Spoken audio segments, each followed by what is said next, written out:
आज नवी मुंबई आंतरराष्ट्रीय विमानतळ याच्या प्रगतीचा आढावा घेण्याकरता सन्माननीय उपमुख्यमंत्री आणि आम्ही सगळे या ठिकाणी आलेलो आहोत। आता त्याच्या प्रगतीच्या संदर्भातलं एक प्रेझेंटेशन आधी आम्ही बघितलं, त्यानंतर प्रत्यक्ष रनवेपासून तर टर्मिनल बिल्डिंगपर्यंत सगळ्या प्रकारची त्याची प्रगती कुठपर्यंत झालेली आहे याची माहिती ही आज आम्ही घेतलेली आहे। साधारणपणे याची भौतिक प्रगती ही 94% झालेली आहे। रनवे पूर्णपणे सुसज्जित आहे। टर्मिनल बिल्डिंगचं काम झालेलं आहे। टर्मिनल बिल्डिंगचं आता इंटिरियरचं काम चाललेलं आहे।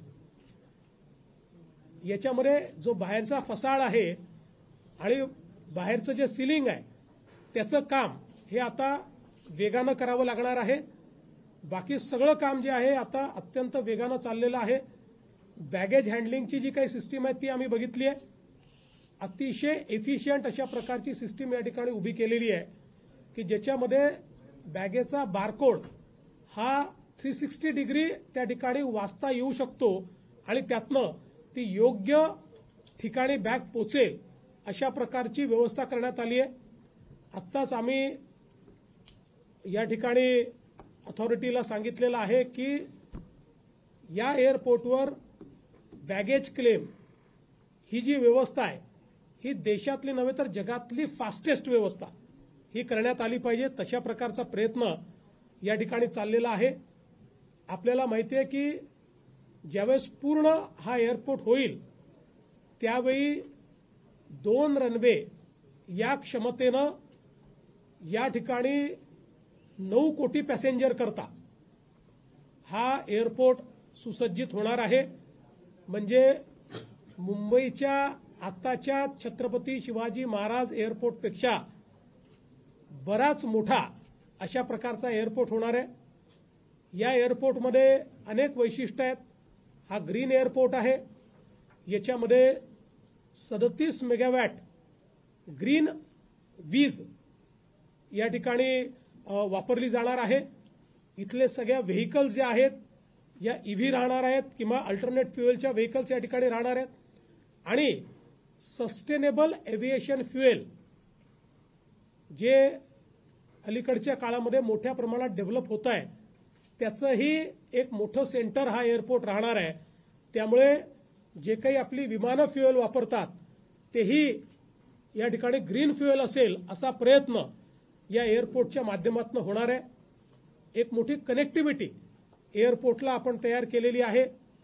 आपल्याला माहिती आहे की अटल सेतूवरनं एक कोस्टल रोडचं काम चाललेलं आहे जे साधारणपणे पुढच्या वर्षीच्या मार्चपर्यंत पूर्ण होईल अशा प्रकारची अपेक्षा आहे। एक ठाण्यावरनं थेट एलिव्हेटेड रोड इथे आला पाहिजे याची संकल्पना शिंदे साहेबांनी मांडली। त्याचंही काम आता लवकरच आम्ही सुरू करणार आहोत।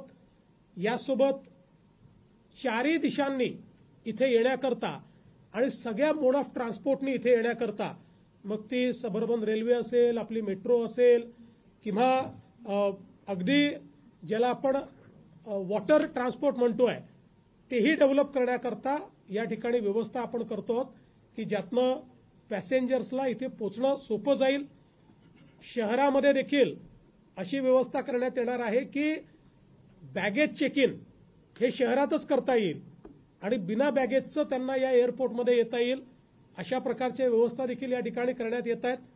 त्यामुळे पॅसेंजर करता इथे ट्रॅव्हल करणं हा एक अतिशय चांगला एक्सपिरियन्स असणार आहे। याच्या सेकंड फेजपासनं संपूर्ण एअरपोर्टमध्ये आतमध्ये अंडरग्राऊंड मेट्रो सारखी एक ट्रेन धावणार आहे की जी सगळ्या टर्मिनलला कनेक्ट होणार आहे आणि इथे कोणालाही फार पायी चालावं लागणार नाही आणि स्वतःच्या वाहनं घेऊनही या ठिकाणी कोंडी करता येणार नाही अशा प्रकारचं प्लॅनिंग याचं करण्यात आलेलं आहे।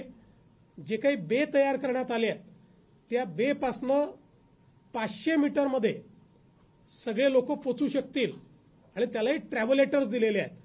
अलीकडच्या काळात आपण बघतो की काही एअरपोर्टवर 1-1 किलोमीटर लोकांना पायी चालावं लागतं, पण इथे मात्र याचं प्लॅनिंग करताना ट्रॅव्हलेटर्स दिले असल्यामुळे लोकांना अतिशय सुविधा होणार आहे.